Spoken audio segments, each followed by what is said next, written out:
Hello student, स्वागत है आपका मेरे YouTube channel educate to elevate में। बच्चों, आज हम तत्व एवं उनके संकेत के बारे में पढ़ेंगे।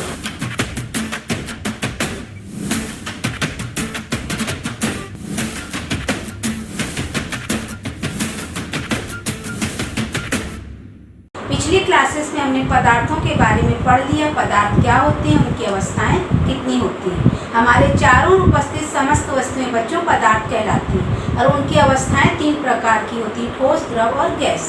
हमने इसके बारे में 2 और अवस्थाएं बताया था आपको, प्लाज्मा अवस्था, बोस-आइंस्टीन कंडेंस स्टेट BEC।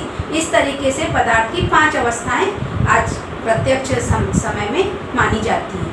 तो बच्चों, हमने पढ़ा है उसमें कि पदार्थ है जो बहुत सारे सूक्ष्म कणों से मिलकर बना होता है और जो सूक्ष्म कण होते हैं वो अणु और परमाणु में विभक्त होते हैं। जब हम पदार्थों की बात करते हैं बच्चों, तो पदार्थ 2 प्रकार के होते हैं, शुद्ध पदार्थ और अशुद्ध पदार्थ। जो शुद्ध पदार्थ होते हैं उनके अंतर्गत तत्व और यौगिक आते हैं और अशुद्ध पदार्थ के अंतर्गत मिश्रण आते हैं। अब ये तत्व, यौगिक और ये मिश्रण क्या है, आज हमको उन्हीं के बारे में पढ़ना है। तत्व कहलाते हैं बच्चों ऐसा पदार्थ जो एक ही प्रकार के अवयवों से मिलकर बना होता है। जैसे हम लोहा, कोयला, और कोयला की बात करें, गंधक की बात करें, तो जो लोहा होता है बच्चों, लोहे की कील है या चादर है, कुछ भी लोहे से बनी वस्तु, जब हम उसको पीस कर बहुत बारीक कण करेंगे तो उसका प्रत्येक बारीक कण चुंबक से उसी प्रकार आकर्षित होगा जैसे वो लोहे की कील या लोहे का दरवाजा आकर्षित होता है। मतलब उसका सूक्ष्मतम कण में भी लोहे के ही गुण होते हैं। इसी तरीके से गंधक को हम बहुत बारीक चूर्ण करेंगे तो पूरे जो गंधक का बड़ा टुकड़ा होगा उसका छोटा टुकड़ा उसमें वही गुण होगा। ऐसे ही कोयला होता है कार्बन, हम उसको टुकड़ा टुकड़ा करके बारीक पाउडर करेंगे तो भी उसमें वही गुण पाया जाएगा जो लोहे कोयले की बड़ी टुकड़े में पाया जाता है। तो इस प्रकार एक ही प्रकार के कणों से मिलकर, एक ही प्रकार के अणुओं से मिलकर बने पदार्थ क्या कहलाते हैं, तत्व कहलाते हैं। हम इनको मॉडल के द्वारा आपको बताने का प्रयास करते हैं। ये देखिए, हमने तरह तरह के पदार्थों से इकट्ठा करके तत्व, यौगिक और मिश्रण बनाया है। तो हमारा जो तत्व होगा बच्चों, ये देखिए, इस प्रकार के एक ही प्रकार के कण इसमें पाए जाएंगे। ये कण अणु और परमाणु। पदार्थ का सूक्ष्मतम कण क्या होता है बच्चों, अणु। अणु से भी सूक्ष्म परमाणु होता है और परमाणु के अंदर इलेक्ट्रॉन, प्रोटॉन, न्यूट्रॉन, मेजॉन, बहुत सारे कण होते हैं जिनको आप अगली ऊंची कक्षाओं में पढ़ेंगे। अभी हम पढ़ रहे हैं कि पदार्थ कितने प्रकार के होते हैं, शुद्ध और अशुद्ध। तो शुद्ध पदार्थ में हम पढ़ रहे हैं पहले तत्व, है ना, एक ही प्रकार के कणों से मिलकर बने होते हैं और उन्हीं के जो अब तक ज्ञात तत्व हैं उनमें से कुछ तत्वों के बारे में, उनके संकेत के बारे में आज हम जानेंगे। दूसरे होते हैं यौगिक। यौगिक जो होते हैं बच्चों, इन्हीं तत्वों से निश्चित अनुपात में मिलाकर 2 या 2 से अधिक हम तत्व लेंगे, निश्चित अनुपात लेंगे, उनको मिलाकर बनते यौगिक। जैसे ये देखिए, यहाँ पे हमने तरह तरह के आपको चित्र के द्वारा बताने का प्रयास किया। जैसे इसमें एक तत्व होगा ये अलग और उसके साथ 3 अन्य तत्व मिले, इनका अनुपात निश्चित। अगर हम इसको कार्बन माने नीले वाले को और ये लाल वाले को अगर हम क्लोरीन माने तो इसका सूत्र होगा CCl3। अब जैसे हम इसमें लें तो इसमें हम देख रहे हैं एक कण एक कलर का है, 2 कण दूसरे कलर के। तो अगर हम इसको कार्बन माने और इसको 2 को ऑक्सीजन माने तो इसका फार्मूला होगा CO2। ऐसे अगर हम इसमें भी देखें तो एक अलग कलर है और 2 अलग कलर, मतलब इसमें इस कलर का एक परमाणु और ये नीले कलर के 2 परमाणु होंगे। अगर हम इसको H मतलब ऑक्सीजन माने और इसको हाइड्रोजन माने तो इसका सूत्र बनेगा H2O, क्योंकि इसमें इसको हाइड्रोजन माने नीले कलर को तो ये 2 हो गया।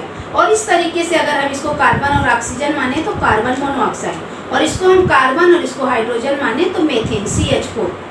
तो आप देख रहे होंगे इसमें हमने कुछ निश्चित क्रम में, निश्चित संख्याओं में अणुओं को लिया है। जैसे हम इसकी और इसकी बात करें, इसको हम कार्बन डाइऑक्साइड और इसको कार्बन मोनोऑक्साइड बोले, तो हम निश्चित अनुपात की बात क्यों करें बच्चों, जैसे इसमें एक कार्बन के साथ 2 ऑक्सीजन है और इसमें एक कार्बन के साथ सिर्फ 1 ऑक्सीजन है। जब हम 2 ऑक्सीजन ले रहे हैं तो कार्बन डाइऑक्साइड बन रही और 1 ऑक्सीजन ले रहे हैं तो कार्बन मोनोऑक्साइड। और आप अच्छे से जानते हैं कार्बन डाइऑक्साइड का उपयोग पौधे प्रकाश संश्लेषण की क्रिया में भोज्य पदार्थ के निर्माण में करते हैं और इसी गैस को हम सांस में जो श्वासोच्छ्वास की क्रिया होती है तो हम बाहर निकालते हैं। तो बच्चों, ये CO2 है और कार्बन मोनोऑक्साइड आप अच्छे से जानते हैं विषैली गैस है, हानिकारक, इससे पौधे भोजन नहीं बना सकते। तो मतलब वही है, जब हम यौगिक बनाते हैं तो जो हम तत्व लेते हैं उनमें कणों का या अणुओं का अनुपात निश्चित होता है। अगर हम उस अनुपात को गड़बड़ करेंगे तो एक अलग ही तत्व बनता है। ये है पहली बात। दूसरी बात, इनमें जो पदार्थ बनता है बच्चों, लिए गए अवयवों से, लिए गए अणुओं से बिल्कुल भिन्न होता है। जैसे हम कार्बन डाइऑक्साइड और कार्बन मोनोऑक्साइड की बात कर रहे थे, तो कार्बन डाइऑक्साइड में बच्चों कार्बन एक ठोस पदार्थ है ना, अधातु, इसका संकेत होता है C, और यह जलता है। जब इसको हम ऑक्सीजन की उपस्थिति में जलाते हैं तो दहन होता है इसमें, और हम इससे देखते हैं ऊष्मा निकलती है, हम भोजन भी बनाते हैं। ताप विद्युत संयंत्रों में भी इसका इस्तेमाल होता है और ऑक्सीजन जलाने में मदद करती है। जब हम इससे बना लिए CO2, तो कार्बन क्या था बच्चों, ठोस पदार्थ था और ऑक्सीजन गैस थी। जब हम इससे कार्बन डाइऑक्साइड बनाए तो एक गैसीय पदार्थ बना, और यह जानते हैं बच्चों आग बुझाने के काम आती ना। ये ज्वलनशील पदार्थ का हवा से संपर्क तोड़ देती है, इसलिए इसका उपयोग आग बुझाने में हम करते हैं। और कार्बन मोनोऑक्साइड भी गैसीय पदार्थ बना, विषैले पदार्थ होता है। ऐसे अगर हम पानी की बात करें, H2 और O, ऑक्सीजन दो हिस्सा, सॉरी ऑक्सीजन एक हिस्सा और हाइड्रोजन दो हिस्सा, तो H2O बनता है। तो हाइड्रोजन और ऑक्सीजन दोनों हम जानते हैं बच्चों गैसीय पदार्थ है ना, गैसीय तत्व हैं। और जब उनसे बना तो हाइड्रोजन हम जानते हैं पॉप पॉप की आवाज़ के साथ जलती है, और ऑक्सीजन गैस से ज्वलन न जलाने में मदद करती है। लेकिन उससे मिलकर बना नया पदार्थ पानी, द्रव पदार्थ बना, और वो क्या होता है बच्चों, आग बुझाने की में सहायता करता है, जो न जलता है न जलने में मदद करता है बल्कि आग को बुझाता है। तो यही कहने का मतलब है कि तत्वों से मिलकर निश्चित अनुपात में मिलने से यौगिक बनते हैं, और जो नया पदार्थ यौगिक बनता है लिए गए अवयवी तत्वों के गुण से उनका गुण बिल्कुल अलग होता है। ये हो गए तत्व, और ये हो गए।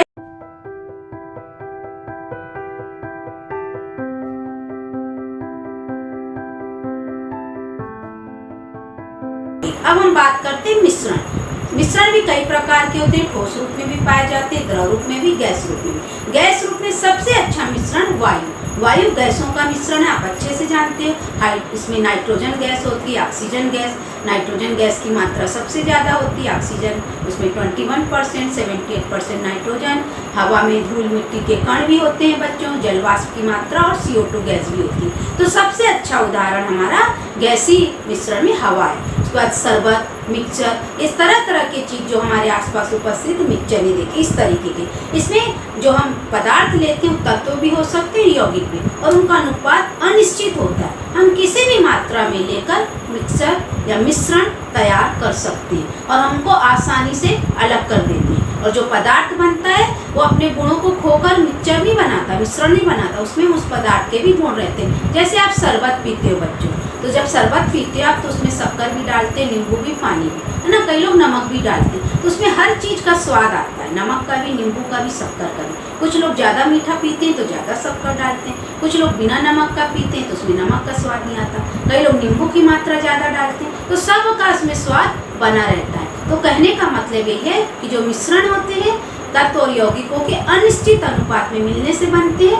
और हम उनको आसानी से पृथक कर सकते हैं और अपने गुणों को नहीं खोते। तो ये हो गई बच्चों तत्व, यौगिक और मिश्रण की बात। और ये ठोस, द्रव और गैस रूपों में पाए जाते हैं। पिछली क्लासेस में मैंने आपको ठोस क्या होते हैं, द्रव क्या होते हैं, गैस क्या होते हैं बता चुकी हूँ।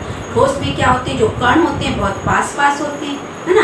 द्रव में कण दूर होते हैं, कण मतलब अणु या परमाणु, और गैस में और ज़्यादा दूर हो जाते हैं। ये हमने पिछली क्लासेस में आपको बता चुके हैं। आज हम पढ़ेंगे तत्व। अभी तक जो खोजे जा चुके तत्व हैं, और उनमें से कुछ तत्वों के हम संकेत की बात करेंगे कि हम उनको संकेत की आवश्यकता क्यों होती है। तो स्वीडन के वैज्ञानिक थे बच्चों जे बर्जीलियस, उन्होंने सबसे पहले तत्वों को संकेत के रूप में लिखना बताया। बड़े बड़े बहुत सारे नाम होते हैं, और लैटिन अक्षर का पहला लेटर लेकर हम उनको क्रमबद्ध तरीके से लिखते हैं। उनका निश्चित द्रव्यमान होता है, निश्चित भार होता है हर तत्व का, और हम क्रम से पढ़ेंगे परमाणु क्रमांक के आधार पर, या ये कहिए उनमें उपस्थित इलेक्ट्रॉनों की संख्या के आधार पर उनको जमाया जाता है। और उनमें जो हम लेटर लेके जिससे संकेत लिखते हैं लैटिन नाम के आधार पर, तो हम फर्स्ट लेटर को लेते हैं कैपिटल, और अगर सेम होता है जैसे कार्बन, क्लोरीन, कैल्शियम, है ना, ये सब में क्या है, कोबाल्ट, ये सब में C आ रहा है, तो हम उसमें सेकेंड या थर्ड लेटर लेते हैं, उसको स्मॉल लिखते हैं। ये भी मैं आपको लिख के बता रही हूँ। तो जे बर्जीलियस नामक स्वीडन के वैज्ञानिक थे, उन्होंने तत्वों को संकेत के रूप में लिखना बताया। तो सबसे पहला हमारा तत्व होता है बच्चों हाइड्रोजन। सबसे पहला तत्व इसका नाम है हाइड्रोजन, और सब इनके हम इंग्लिश नाम, लैटिन नाम आपको बताते जाएंगे। तो जो हाइड्रोजन है बच्चों, इसका इंग्लिश में स्पेलिंग HYDROGEN है। तो इसका जो फर्स्ट लेटर है H, इसको लेके हम संकेत बना दिए हाइड्रोजन, और इसका परमाणु क्रमांक 1 होता है, इसलिए सबसे पहले आया। उसके बाद आता है हीलियम। हीलियम का जो इंग्लिश में लैटिन में HELium है, तो हम देखिए दोनों में अगर हम H लेंगे तो कॉमन हो जाएगा, तो हम पहला लेटर H ले कैपिटल लेंगे और सेकेंड लेटर स्मॉल लेंगे। इस चीज़ को हमेशा ध्यान रखिएगा, जब भी दो लेटर का अगर हमने कोई संकेत लिया है तत्व का, तो फर्स्ट लेटर कैपिटल और सेकेंड लेटर स्मॉल। तो ये बन गया हीलियम। इसकी परमाणु क्रमांक 2 होता है, इसीलिए इसको दूसरे स्थान पर रखा गया। तीसरा है लिथियम। लिथियम का जो लैटिन नाम है लिथियम ही है, और इसकी जो अंग्रेजी में जो हम इसको लिखते हैं LITHIUM, तो हम इसको जब लिखेंगे तो L और I लेके लिखेंगे, तो लिथियम का संकेत हो गया Li। चौथा है बेरिलियम, क्योंकि इसका परमाणु क्रमांक 4 है, या ये बोलिए इसमें बाहरी जो इलेक्ट्रॉन चक्कर लगाते हैं 4 होते हैं, इसीलिए इसको चौथे नंबर पे रखा गया। तो इसका जो लैटिन नाम बेरिलियम ही है, और इसका जो अंग्रेजी में लिखते हैं BERYLIUM, बेरिलियम। तो जब हम इसको लेंगे तो B और सेकेंड लेटर स्मॉल लेके BE ले लेंगे। अगला है 5वें नंबर पे बोरान। बोरान जो होता है बच्चों, बोरॉन भी बोलते हैं इसको, इसका लैटिन नाम यही है, और इसकी स्पेलिंग है BORON। तो हम इसको खाली कैपिटल B लिख के बोरॉन को लिखते हैं। अगला है कार्बन, 6वें नंबर पे। कार्बन का जो इंग्लिश में नाम है CARBON, कार्बन। तो हम इसका फर्स्ट लेटर C लेके हम कार्बन को डिनोट करते हैं। नाइट्रोजन, नाइट्रोजन हम जानते हैं हवा में सबसे ज़्यादा मात्रा में उपस्थित 78 इसलिए गैस है ना, तो ये NITROGEN, नाइट्रोजन। तो हम इसका भी फर्स्ट लेटर ले लेते हैं N, ये हो गया नाइट्रोजन का संकेत। अगला है ऑक्सीजन, प्राणदायी वायु है ना, प्राण श्वसन की क्रिया में हम बहुत उपयोग करते हैं, वेल्डिंग में भी इसका उपयोग होता है। ऑक्सीजन OXYGEN, इसका भी हम फर्स्ट लेटर लेंगे O, और ऑक्सीजन का संकेत बन गया O। अगला है नियॉन, 10वें नंबर पे। इसका परमाणु क्रमांक होता है 10, और ये पूर्णतः निष्क्रिय गैस है, क्योंकि इसमें इलेक्ट्रॉन की संख्या 2 और 8 करके पूरा आउटर जो इसका ये होते हैं बाहरी कक्ष पूरा 8 इलेक्ट्रॉन से कंप्लीट हो जाता है, इसलिए अक्रिय गैस है। और बच्चों इसके बारे में आप आगे की कक्षाओं में पढ़ेंगे, कैसे 2, 8, 18, 32 करके कक्षाओं में इलेक्ट्रॉन चक्कर लगाते हैं। तो इसका जो बच्चों 9वें नंबर पे है फ्लोरीन, फ्लोरीन भी बोलते हैं, इसका संकेत होता है F। 10वें नंबर पे नियॉन, इसका संकेत होगा Ne। अब देखिए बच्चों, हम इसको N क्यों नहीं लिख पाएंगे, क्योंकि हमने पहले से नाइट्रोजन के लिए N लिख चुके हैं, तो हम यहाँ पे E लिख के इसको नियॉन बनाएंगे, ताकि दोनों में एक रूपता ना हो। ये नाइट्रोजन का संकेत होगा और ये नियॉन का। अब 11वें नंबर पे बच्चों सोडियम। तो सोडियम जो होता है बच्चों, इसका लैटिन नाम होता है नेट्रियम, NATRIUM। लैटिन नाम के आधार पर हम इसका संकेत ले लेते हैं N और A। अगर हम इसको फिर से N लेंगे तो देखो कितनी दिक्कत होगी, नाइट्रोजन फिर नियॉन फिर सोडियम। तो हम इसका फर्स्ट एंड सेकेंड लेटर देख के लेते हैं नाइट्रियम, क्योंकि सोडियम का लैटिन नाम क्या है बच्चों, नाइट्रियम। इस आधार पर सोडियम का संकेत हो गया Na, और ये 11वें नंबर पे, क्योंकि इसका परमाणु क्रमांक कितना होता 11, मतलब इसमें बाहरी कक्षा में जो इलेक्ट्रॉन, इसके कुल इलेक्ट्रॉन जो है 11 होते हैं, और अंदर प्रोटॉन न्यूट्रॉन की संख्या के आधार पर इनका परमाणु भार निकाला जाता है। जितने इलेक्ट्रॉन होते हैं बच्चों उतने ही प्रोटॉन होते हैं। तो इलेक्ट्रॉन इसमें 11 है, और अंदर नाभिक में प्रोटॉन भी 11 होंगे, लेकिन न्यूट्रॉन इसका 12 होता है, इसलिए इसका परमाणु भार 23 होता है। ये आप आगे की कक्षाओं में पढ़ेंगे। अभी मैं इसको क्रम से आपको इसलिए बता रही हूँ ताकि आप जब अगली कक्षा में पहुँचे तो आपको दिक्कत ना हो। पहले पे हाइड्रोजन, दूसरे पे हीलियम, तीसरे पे लिथियम, चौथे पे बेरिलियम, 5वें में बोरान, 6वें में कार्बन, 7वें में नाइट्रोजन, 8वें में ऑक्सीजन, 9वें में फ्लोरीन, 10वें में नियॉन, 11वां में सोडियम। हम इस तरीके से कुल 30 आज पढ़ेंगे, और हमको जानने की उतने ही आवश्यकता है। बच्चों अब हम 12वां जो परमाणु क्रमांक 12वें नंबर पे पढ़ेंगे मैग्नीशियम। तो इसका लैटिन नाम मैग्नीशियम है, और अंग्रेजी में इसकी जो लिखते मतलब वर्ड इसका MAGNESIUM। तो हम इसको M नहीं लेके इसका संकेत लेंगे M और G, मैग्नीशियम। हम सेकेंड लेटर थर्ड लेटर देख के बच्चों ये सेकेंड में इसको लगा देते हैं। फर्स्ट तो हम फर्स्ट इसी से लेंगे, M से लेंगे, क्योंकि M से स्टार्ट है, और सेकेंड लेटर हम इसका आगे किसी भी स्पेलिंग से उठा के कोई भी लेटर ले लेते हैं। बस ये ध्यान रखना जो हम सेकेंड लेटर इसमें लिखेंगे स्मॉल होगा। 13वें नंबर पे आता है बच्चों एल्यूमिनियम। तो इसको हम संकेत में लिखते हैं, एल्यूमिनियम का संकेत होता है AL। 14 नंबर पे सिलिकॉन है ना, रेत सिलिका जानते हो, सिलिकॉन SILICON, तो इसका संकेत होगा SI। 15 नंबर 15वें नंबर पे फास्फोरस है ना, फास्फोरस दांतों और हड्डियों के लिए बहुत जरूरी, तो हम इसको खाली पी लिखते हैं, फास्फोरस का संकेत है पी। 16 नंबर पे गंधक सल्फर, सल्फर जो है लैटिन नाम है, गंधक हमारे दैनिक बोलचाल की भाषा में इसका जो अंग्रेजी में लिखते हैं SULPHUR, इंग्लिश स्पेलिंग इसकी SUL है, हम इसका संकेत लेते हैं S, सिंगल लेटर S। उसके बाद 17 नंबर पे है, 17वें नंबर पे क्लोरीन, तो इसका संकेत होगा Cl। देखिए बच्चों कार्बन में भी C आया था ना, हमने यहाँ पे क्लोरीन के लिए इसलिए Cl ले लिया, second letter small first letter capital. अब है 18 पे बच्चों आएगा आर्गन है ना, Ar, यह भी अक्रिय गैस है, क्योंकि जब हम इसको, इसमें 18 इलेक्ट्रॉन है, जब हम इसको फिल करते हैं तो 2 8 और 8 करके इसका आउटर कवर पूरा कंप्लीट हो जाता है इलेक्ट्रॉन, इसीलिए अक्रिय गैस कहलाता है, इसका संकेत होता है Ar। अगला है पोटेशियम। अब देखिए 19वें नंबर पे पोटेशियम, इसका लैटिन नाम क्या है बच्चों, कैलियम है ना, पोटेशियम का लैटिन नाम क्या है, कैलियम, इसलिए हम इसको संकेत क्या देंगे, के, सिंगल लेटर के। अगला 20वें नंबर पे कैल्शियम, कैल्शियम आप अच्छे से जानते हैं, हड्डियों के लिए बहुत जरूरी है, तो इसका संकेत लेंगे Ca, फिर से C आ गया है ना, कार्बन के बाद क्लोरीन, क्लोरीन के बाद कैल्शियम, तो हम फर्स्ट लेटर C और सेकेंड लेटर A लिख के इसको बना लें कैल्शियम। ये हमारे बहुत जरूरी यहाँ तक के तत्व थे बच्चों, हमारे रोज के जब हम रसायन शास्त्र पढ़ते हैं बार बार ये सब यूज होते हैं। कुछ नाम इसमें आपको जाने पहचाने अब नहीं लगेंगे जो 21वें नंबर से हैं, लेकिन मैं क्रम से थोड़ा बता रही हूँ इसलिए आपको बता दे रही हूँ। 21वें नंबर पे आता है स्कैंडियम, तो हम इसका संकेत लेते हैं SC। उसके बाद टाइटेनियम, TI, इसका संकेत लेंगे 22वें नंबर पे टाइटेनियम। 23वें नंबर पे वैनेडियम, तो इसका संकेत लेंगे V। अब 24वें नंबर पे क्रोमियम, क्रोमियम बहुत काम आता है बच्चों, मिश्र धातु जब बनती तो आप 8th क्लास में उसके बारे में डिटेल में पढ़ेंगे, तो हम क्रोमियम को जब लिखेंगे Cr, क्रोमियम का संकेत क्या होगा Cr, फर्स्ट में हम C ले लेंगे और थर्ड वाला लेटर ले लिए R।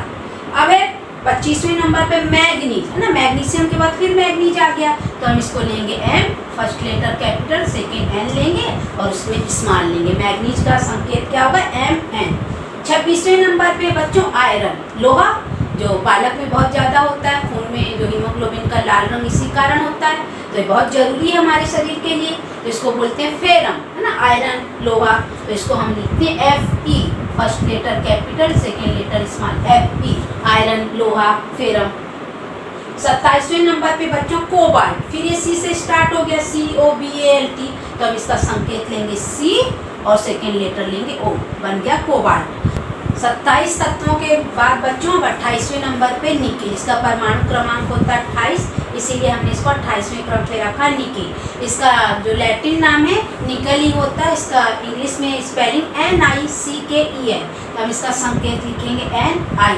अब बच्चों देखिए N नाइट्रोजन का हम ले चुके थे, तो फर्स्ट लेटर हमने इसका इससे लिया है और सेकेंड हमने स्मॉल में बीच में कहीं से भी हम ले सकते हैं। अगला 29वें नंबर पे कॉपर, इसका जो लैटिन नाम होता है क्यूप्रम है ना, कॉपर जिसको हम हिंदी में तांबा बोलते हैं, तो हम इसको ले लेंगे Cu, क्योंकि कॉपर कोबाल्ट क्लोरीन सब में C आ चुका है कैल्शियम में, तो फर्स्ट लेटर हम इससे ले लेंगे और सेकेंड हमने बीच में U ले लिया और उसको स्मॉल लेटर में लिखेंगे। 30वें नंबर पे जिंक, इसका लैटिन नाम जिंक होता है, स्पेलिंग है ZINC जिंक, तो हम इसका जो लेंगे ZN, जिंक का संकेत। अब बच्चों ये 30 तक 1 से लेके 30 तक परमाणु क्रमांक हर बच्चे को याद होना चाहिए, 6, 7, 8 तक कंपलसरी। उसके बाद बीच बीच में जब हम केमिकल रिएक्शंस पढ़ते हैं बार बार बहुत सारे नाम आते हैं जिनको हमको जानना बहुत जरूरी है, क्योंकि डेली लाइफ में बहुत सारी चीज़ों में उनका उपयोग होता है। जैसे आयोडीन, टिंचर आयोडीन आप सुनिए डॉक्टर लोग यूज करते हैं, तो जो आयोडीन है बच्चों उसका संकेत होता है I, लैटिन नाम में आयोडीन ही है, स्पेलिंग IODINE, तो हम इसके फर्स्ट लेटर I से इसका संकेत बना दिए I। फिर है ये 53 नंबर 53वें नंबर पे इसका परमाणु क्रमांक 53 होता है, इसलिए 53 हमने इसको दिया क्रमांक। अब ब्रोमीन, ब्रोमीन जैसे क्लोरीन होता है, फ्लोरीन होता है ना, आयोडीन होता है, ऐसी ब्रोमीन। तो ये ब्रोमीन है बच्चों, ये 35, इसका परमाणु क्रमांक है 35 और इसका जो लैटिन नाम ब्रोमीन है और इंग्लिश स्पेलिंग BROMINE ब्रोमीन। तो हम इसको संकेत लिखेंगे BR, क्योंकि बी का इस्तेमाल बेरिलियम बोरान हो चुका है ना, तो हम ब्रोमीन में बी और सेकेंड लेटर इस्तेमाल ब्रोमीन। अब 47 परमाणु क्रमांक होता है चांदी, अर्जेंटम। इसका लैटिन नाम क्या है? अर्जेंटम और स्पेलिंग ARGENTUM अर्जेंटम। हम इसको बोलते हैं ए और जी, फर्स्ट लेटर हमने ए लिया और सेकेंड जी हमने ले लिया, अर्जेंटम। और सोना आप सब जानते हैं, गोल्ड जिसको हम सोना बोलते हैं। तो सोना जो होता है बच्चों, इसका परमाणु क्रमांक है 79 है ना, इसको बोलते हैं आरम। क्या बोलते हैं? आरम, लैटिन नाम। तो हम इसका जो संकेत लिखेंगे ए और यू, इससे बन गया हमारा आरम। अब है 50वें नंबर पे परमाणु क्रमांक 50 टी, इसका लैटिन नाम है स्टेनम। तो हम जब इसका संकेत लिखेंगे बच्चों तो SN, S क्योंकि सल्फर का है तो हम यहाँ SN लिखे स्टेनम। टिन जिसको बोलते हैं सामान्य भाषा में। 82वें 82 नंबर पे बच्चों लेड, इसका नाम है लैटिनम प्लम्बम और इसका संकेत होता है PB, क्योंकि फास्फोरस का P हो चुका है, PB पारा है ना। इसका है जो हाइड्रेजियम, हाइड्रेजियम बोलते हैं इसको। तो ये जो पारा होता है ना बच्चों, मरकरी थर्मामीटर में इसका इस्तेमाल होता है, इसका संकेत होता है Hg। ये 80 है, इसका परमाणु क्रमांक 80। अब है एंटीमनी 51 नंबर पे 51, इसका जो संकेत, इसका नाम होता है स्टीबियम है ना, तो इसका संकेत लिखते हैं SB। सल्फर का हम ले चुके हैं, सिलिकॉन का S ले चुके हैं, तो फर्स्ट लेटर S लेके बीच का हम B ले लिए और बन गया हमारा एंटीमनी। इस तरीके से बच्चों ये कुछ कॉमन संकेत तत्व हैं जिनके मैंने आपको संकेत और साथ साथ परमाणु क्रमांक बताया। परमाणु क्रमांक मतलब इलेक्ट्रॉन और प्रोटॉन की संख्या, इनके परमाणु भार ज़्यादा भी हो सकते हैं ना। जैसे हम इसका डबल करें, मान लो कार्बन का 6 का डबल 12 होता है, तो अभी परमाणु भार कार्बन का 12, लेकिन कुछ तत्व ऐसे होते हैं न्यूट्रॉन की संख्या नाभिक में ज़्यादा हो जाती है, तो उनके परमाणु भार 1 या 2 नंबर 3 नंबर ज़्यादा हो जाती है। तो परमाणु क्रमांक जो वैसे परमाणु भार का जस्ट आधा होता है, इलेक्ट्रॉन या प्रोटॉन की संख्या के बराबर होता है। ये आप अगली कक्षाओं में जब 9th 10th जाएंगे तो बहुत अच्छे से पढ़ेंगे कि ये होते क्या है, किस तरीके से चक्कर लगाते हैं। तो इस तरीके से बच्चों हमारे यहाँ संकेत की क्लास खत्म होती है। अब हम अगली क्लास में आपको जब अणुसूत्र बताएंगे तो अणुसूत्र से हम कैसे अलग अलग उनको निकाल के, अगर मान लो अणुसूत्र है आपके पास जैसे NH4OH, तो किन किन तत्वों से मिलकर बना है और उन तत्वों के कितने कितने परमाणु उसमें हैं, इसको निकालना मैं आपको सिखाऊंगी। और अणुसूत्र को भी मैं आपको बताऊंगी कैसे साधारण नाम है, किसका रासायनिक नाम अलग होता है और वो कहाँ यूज होते हैं। तो मिलते हैं बच्चों हम अगली क्लास में। आपको मेरी आज क्लास बहुत अच्छी लगी होगी। मेरे चैनल को लाइक शेयर और सब्सक्राइब करिए और बेल आइकन को प्रेस करना मत भूलिएगा। Bye bye.